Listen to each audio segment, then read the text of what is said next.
నిన్ను విసిగించేవారు ఎవరైనా ఉన్నారా? విసిగించే వాళ్ళు లేరన్న వాళ్ళందరూ బతుకున్నారో లేదో నాకు అనుమానం.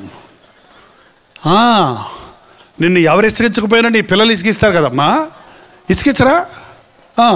మీ ఆయన ఇసుకిస్తాడు కదా, మీ ఆవిడ ఇసుకిస్తుంది కదా. చెప్పండి, ఉన్నారా లేదా? మిమ్మల్ని విసిగించేవారిని మీరు విసిగిస్తున్నారా? అసలు మిమ్మల్ని ఎవరన్నా విసిగిస్తున్నారంటే మీరు చాలా మంచోళ్ళని అర్థం అండి. ఇసుకిస్తున్నప్పుడు మీరు తట్టుకుంటున్నారు కాబట్టి ఇసుకిస్తున్నారు, కానీ అనుకో నోరు మూసుకు వెళ్ళిపోతారా అంటే. నిన్ను ఎందుకు ఇసుకిస్తున్నారు? నువ్వు ప్రేమ ఎక్కువ ఉంది నీకు, నువ్వు సహనంతో ఉన్నావు కాబట్టి మాటి మాటికి నిన్ను విసిగిస్తున్నారు. విసిగించబడుతున్నప్పుడు, బాధపరచబడుతున్నప్పుడు, శ్రమపడబడుతున్నప్పుడు సహించుకోవటం మన యేసు ప్రభు మనకు నేర్పించింది. యేసు ప్రభువుని విసిగించారా లేదా? శ్రమ పెట్టారా లేదా? నిందించారా లేదా? అవమానపరిచారా లేదా? బాధ పెట్టారా లేదా? దూషించారా లేదా? కొట్టారా లేదా? అని ఆలోచన చేయండి. మనకంటే ఎన్నో రెట్లు ఆయన బాధపరచబడ్డాడు, శ్రమ నొందాడు. తండ్రి, వీరేమి చేయుచున్నారో వీరెరుగరు గనుక వీరిని క్షమించని ప్రార్థన చేశాడు. మీరు నేర్చుకోండి. మీరు శ్రమలో ఉంటే ప్రార్థన చేయండి. మిమ్మల్ని శ్రమ పెట్టేవారి కోసం ప్రార్థన చేయండి. మిమ్మల్ని ప్రేమించేవారిని మీరు ప్రేమిస్తే ఇందులో గొప్పేముంది? మిమ్మల్ని ద్వేషించేవారిని మీరు ప్రేమించండి. మీ శత్రువుల కొరకు మీరు ప్రార్థన చేయండి అని దేవుని వాక్యం సెలవిస్తూ ఉంది. ప్రతి విశ్వాసి, ప్రతి క్రైస్తవుడు మొట్టమొదట ప్రార్థన నేర్చుకోవాలి. నాకు ప్రార్థన వచ్చు అన్నవాళ్ళు అల్లే చెప్పండి. ఏంటా ప్రార్థన? పరలోక ప్రార్థన. 4 మాటల ప్రార్థన కాదు, 5 నిమిషాల ప్రార్థన కాదు. కొన్నిసార్లు మా సహోదరులు ప్రార్థన చేసుకోండి అని చెప్తే 10 నిమిషాల్లో మళ్ళీ మాట్లాడుకుంటుంటారు. ఏమైందంటే ప్రార్థన అయిపోయిందంటారు. ప్రార్థన అయిపోయిందా? ప్రార్థన అవ్వదు. ప్రార్థన అంటుకుందంటే అది సాగుతూనే ఉంటుంది. ఎడతెగక ప్రార్థన చేయుడి. కళ్ళు మూసుకొని తల ఉంచుకొని మోకరించి కొద్దిసేపు ప్రార్థన చేస్తావేమో, కానీ మోకాళ్ళ మీద నుంచి లేచిన తర్వాత కూడా నీ హృదయంలో దేవునితో సంభాషణ చేసుకుంటూనే ఉంటావు. నువ్వు దేవునితో సహవాసం చేసుకుంటూనే ఉంటావు. నా తలంపులన్నీ ప్రార్థనలే అన్నాడు ఒక దైవజనుడు. ఏంటంట? నా తలంపులన్నీ ప్రార్థనలే. శ్రమ కలిగినా చెప్పండి, ఏం చేయాలి? ప్రార్థన చేయాలి. ఎప్పుడు చేయాలి ప్రార్థన? ఎప్పుడు పడితే అప్పుడు, ఎక్కడ పడితే అక్కడ ప్రార్థన చేయొచ్చు. ప్రార్థన చేయడానికి ఒక ముహూర్తం అక్కర్లేదు. ప్రార్థన చేయడానికి ఒక ప్రత్యేకమైన వస్త్రాలు అక్కర్లేదు. ప్రార్థన చేయడానికి ఒక ప్రత్యేకమైన గుడిలోకి వెళ్ళి గుడిలోకి వెళ్ళి మోకరించాల్సిన అవసరం లేదు. నువ్వు ఎక్కడున్నావో అక్కడ మోకరిస్తే దేవుడు నీ దగ్గర ఉన్నాడు, నీ ప్రార్థన వింటాడు. శ్రమలో ఉన్న వారందరూ హల్లెలూయా చెప్పండి. ఈ రోజు నుండి శ్రమలలో ఉన్న వారందరూ ప్రార్థన చేయుదురుగాక. 2వ మాట చదువుదాం, చూడండి. మీలో ఎవరికైనా శ్రమ సంభవించినా అతడు ప్రార్థన చేయవలెను. ఎవరికైనా సంతోషము కలిగినా అతడు కీర్తనలు పాడవలెను. ఏం చేయాలంట? ఎంతమంది కీర్తనలు పాడతారు? చర్చిలో కాదు, ఇంట్లో. ఎంతమంది కీర్తన పాడుకుంటారు? మీ మనసులో కూడి రాగాలు చేసుకుంటూ జీవనదిని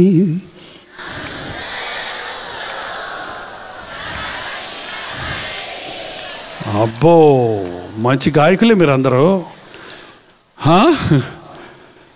నా యందు విశ్వాసం ఉంచిన వారి కడుపులో నుండి జీవజల ఊటలు ఊరును. ఈరోజు పాటలు పాడుకోవట్లేదండి, మనం పాటలు వింటున్నాం. పాటలు వింటం కాదు, క్రైస్తవ పాటలు వినటం ఎంత ముఖ్యమో విన్నదాన్ని నేర్చుకొని పాడటం అంతే ముఖ్యం. ఈ పాట నాకు రాదు, ఈ పాట మా చర్చికి సంబంధించింది కాదు, ఈ పాట మా పాస్టర్ గారు పాడింది కాదు అని అనుకోక్కర్లేదు. ఏ పాట అయినా, ఏ వ్యక్తి రాసిన యేసయ్య పాట అయినా పాడాలి. ఏంటండి, మనం ఏదన్నా కచేరీకి వెళ్ళామనుకోండి,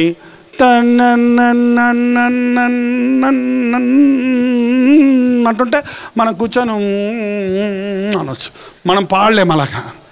ఏంటంటే కానీ క్రైస్తవ పాటలకు అలాగా ఒకరు పాడుతుంటే మనం అంటాం కాదు. ఏం చేయాలి, మనం పాడాలి, నేర్చుకోవాలి. నేను పాటగాడిని కాదండి, నాకు అన్ని పాటలు ఇష్టం, నాకు అన్ని పాటలు పాడతాను, నేను నేర్చుకుంటా. ఒకసారి వింటా, రెండోసారి మెల్లగా పాడతా, మూడోసారి గట్టిగా పాడతా వచ్చేస్తుంది అంతే. పాట నేర్చుకోవాలండి ఎన్ని సంవత్సరాలు పడుతుందండి? ఒకసారి జాగ్రత్తగా వినండి, రెండోసారి కలిసి పాడండి, మూడోసారి మీకు పాట వచ్చేసింది అంతే, గట్టిగా పాడేయండి.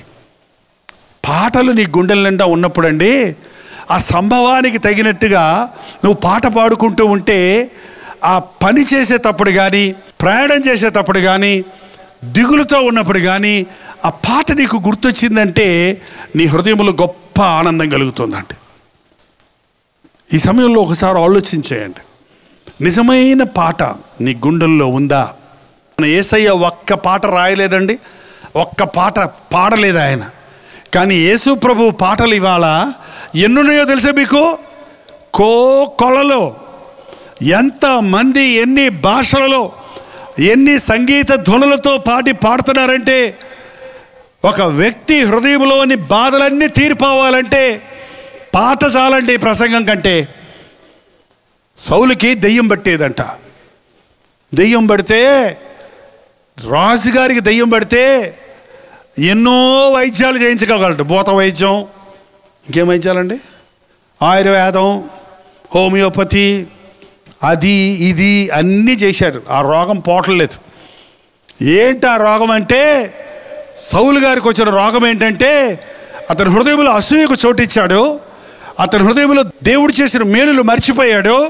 కాబట్టి ఒకలాంటి దిగులు పట్టుకొని, ఒకలాంటి కృంగిపోయే ఆత్మతో అతనికి దెయ్యం పట్టినప్పుడల్లా, రాజా ఏం కావాలి రాజా, అన్నం తింటారా, పడుకుంటారా,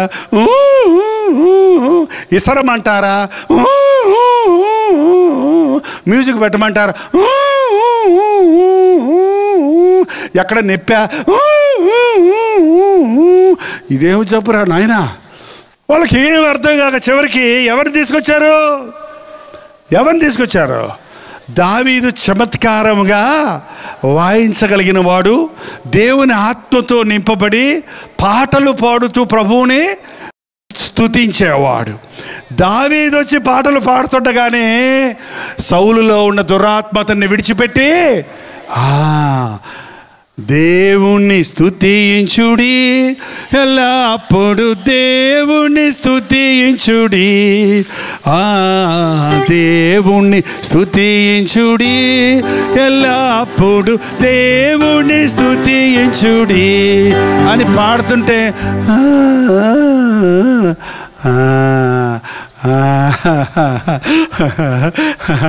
అనేవాడు. అంటే ఏంటండి, చిన్నప్పుడు పిల్లలు ఏడుస్తుంటే తల్లులు పాట పాడేవారు. ఏంటండి ఈరోజు పాట పాడరు, ఇది ఇచ్చేస్తారు. ఏంటది, సెల్ ఫోను ఐపోడు ఇచ్చేసి ఆ బొమ్మలు చూసుకోమంటారు. చిన్నపిల్లలు ఏడుస్తుంటే లాలి లాలి లాలి లాలమ్మ లాలి, ఎడవకు నా బంగారం ఎర్రి పాపాయి, ఏడిస్తే నిన్నెవరు ఎత్తుకోరమ్మా అని పాడేవాళ్ళండి. ఇలా ఊపుతుంటే పాప హాయిగా నిద్రపోయేది. ఈరోజు చూడండి, మనుషులకి పాటలు పాడేవాళ్ళు లేరు, మనిషిని పట్టుకొని పీక తినేవాళ్ళే ఉన్నారు. ఎప్పుడు చూసిన మట్లోంట్లో నుంచి సనుగులు, గొనుగులు, విసుక్కోటాలు, శపించటాలు, కోప్పడటాలు, మూలగటాలు, బాధలు చెప్పుకోవటం, తిట్టుకోవటం, విమర్శించుకోవటం, వీటితో నిండిపోయింది నీ గుండెంతా. సైతాన్ గాడు చప్పట్లు కొడుతున్నాడు, వాడికి చాలా సంతోషం.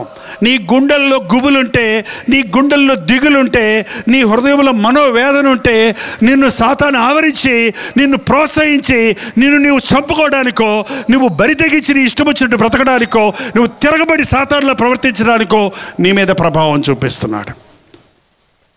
నిజమైన సంతోషం సినిమా హాల్లో లేదు, నిజమైన సంతోషం సినిమా పాటల్లో కాదు.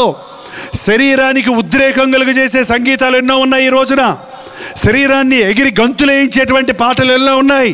కానీ హృదయాన్ని కదిలించే పాటలు, హృదయాన్ని కడిగే పాటలు, హృదయంలో ఆనందాన్ని జనింపజేసే పాటలు, హృదయంలో ఉబికి వచ్చేటువంటి దేవుని ఆశీర్వాదాలతో కూడిన ఉపశమనాన్ని కలుగజేసే సంగీతాలు మన హృదయంలో ఉండాలి. ఇప్పుడు కర్ర తీసుకొచ్చి మిమ్మల్ని ఒక్కొక్కరిని పటాపట కొడితే ఏం చేస్తారు చెప్పండి? పాట పాడతారా, ఏడుస్తారా? పాట పాడతారా, పారిపోతారా? చెప్పండి. నిజమైన క్రైస్తవులు ఎవరో, నిజముగా పాటలు పాడేవాళ్ళు ఎవరో, నిజంగా దేవుని యందు విశ్వాసం ఉంచిన వాళ్ళు ఎవరో నీకు శిక్ష వచ్చినప్పుడు తెలుస్తుంది. పౌలు శీలల్ని బాగా కొట్టి చెరసాల్లో పెట్టారంట. చేతులకి కాళ్ళకి బొండాలేసి సంఖ్యలేసి కట్టి పెట్టారంట. వీపంతా రక్తాలు గారేటట్టు కొట్టారు యేసయ్య మాటలు చెప్పినందుకు. చెరసాలలో పౌలు శీలలు ఏం చేశారు? కొట్టినోళ్ళ చేతులు ఇరిగిపోవును గాక అన్నాడా? ఏం చేశాడండి? కీర్తనలు పాడి, ప్రార్థన పాటలు పాడి ప్రార్థన చేశారు. ప్రార్థన పాటలు, పాటలు ప్రార్థన. కొన్ని సంఘాల్లో ఎప్పుడు పాటలే పాటలే పాటలు, పాటలే పాటలు, పాటలే పాటలు. కొన్ని చోట్ల ఎప్పుడు ప్రార్థనే ప్రార్థన, ఏడుపు ఏడు ఏడు. ఏంటంటే కొంతమందికి ప్రార్థన అనగానే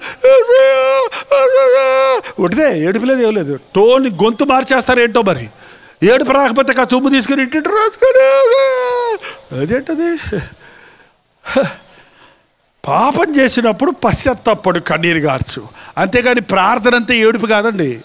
ప్రార్థన అంటే ధూపం, అది ప్రార్థన అంటే విజ్ఞాపన, ప్రార్థన అంటే గుంజుకోవటం దేవుని శక్తిని, ప్రార్థన అంటే దేవుని ఆశీర్వాదాలను భూలోకానికి తీసుకురావటం, ప్రార్థన అంటే సాతానుతో యుద్ధం, ప్రార్థన అంటే సాతాన్ని కొక్కటం. మోకాళ్ళ మీద ఉన్న క్రైస్తవుని చూస్తే సాతాను గజగజలాడతాడు. ప్రార్థన ఉండాలి నీ జీవితంలో, పాటలో ఉండాలి.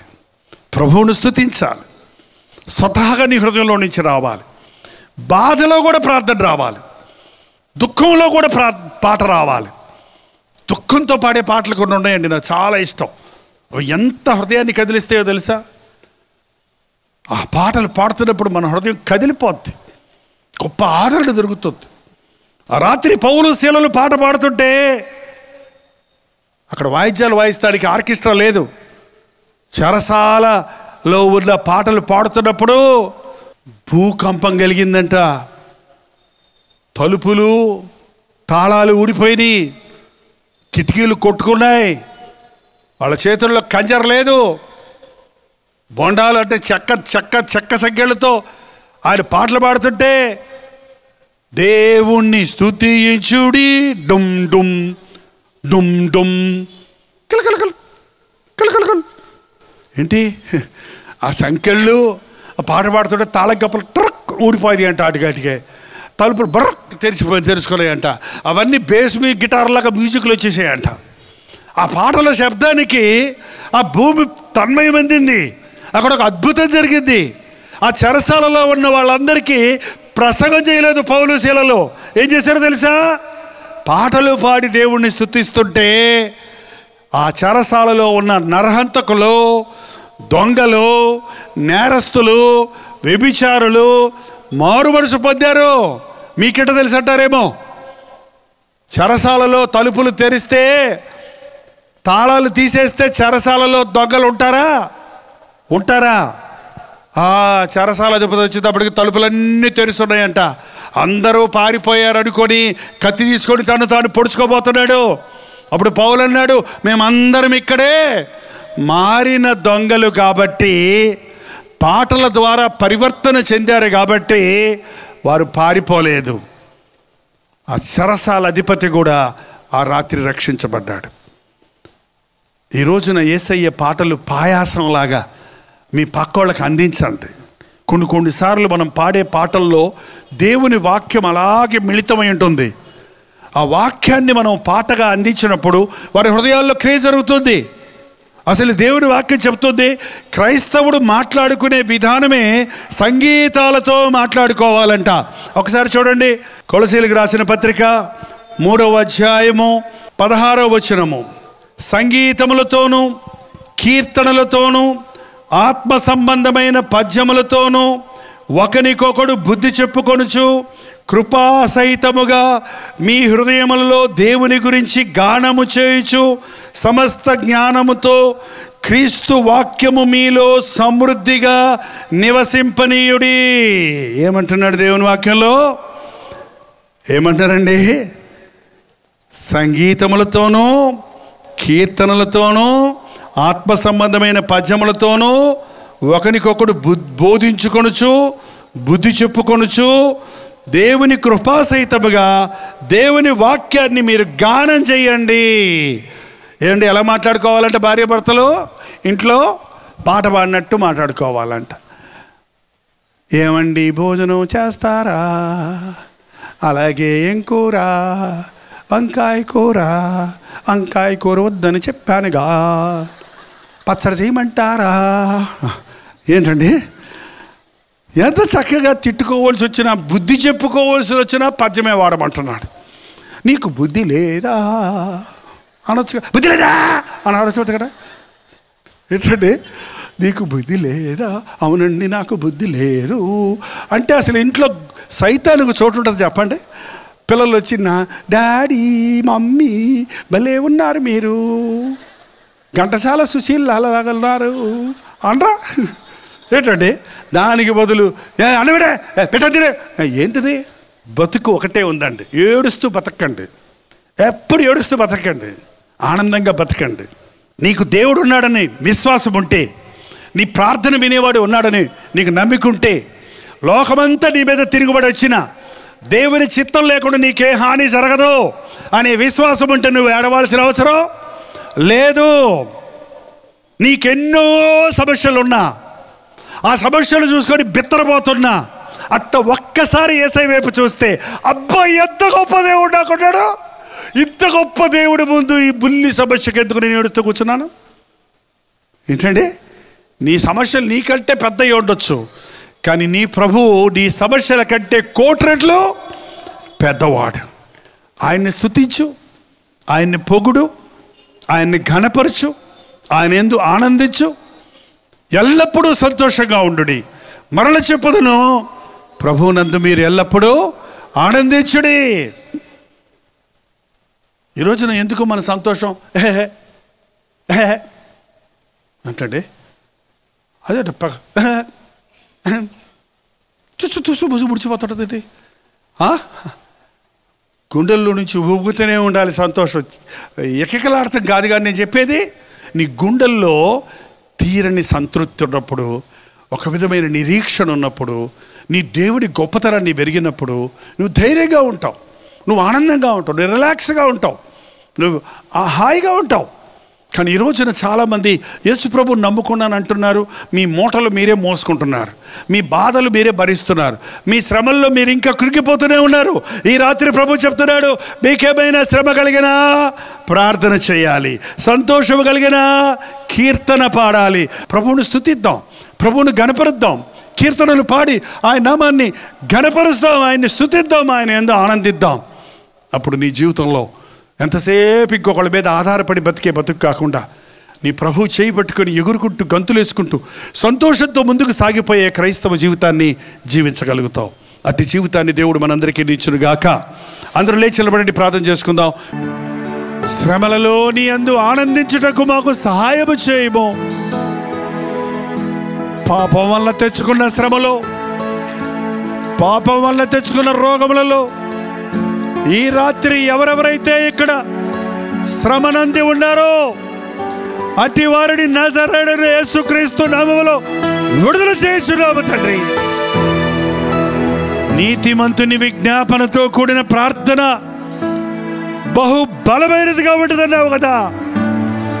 ఈ రాత్రి ఇక్కడ చేసిన ప్రార్థన ప్రభావం మా జీవితాలలో మరి ఎన్నడూ వెనక్కి తిరగకుండా నీ సాక్షులుగా బ్రతుకుటకు సహాయం చేయము. మమ్మను పట్టి పీడిస్తున్న దురాత్మ శక్తులను, శారీర రుగ్మతలను, మానసిక బలహీనతలను నజరేయుడైన యేసుక్రీస్తు నామములో విడుదల చేయించున్నాము.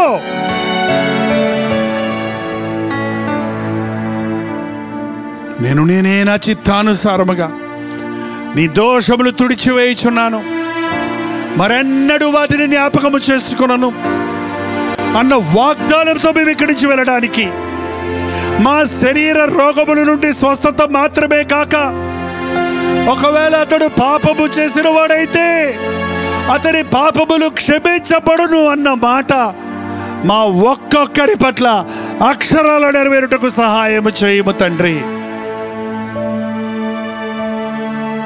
ఎవరెవరు ఎటువంటి శరీర రుగ్మతలతో,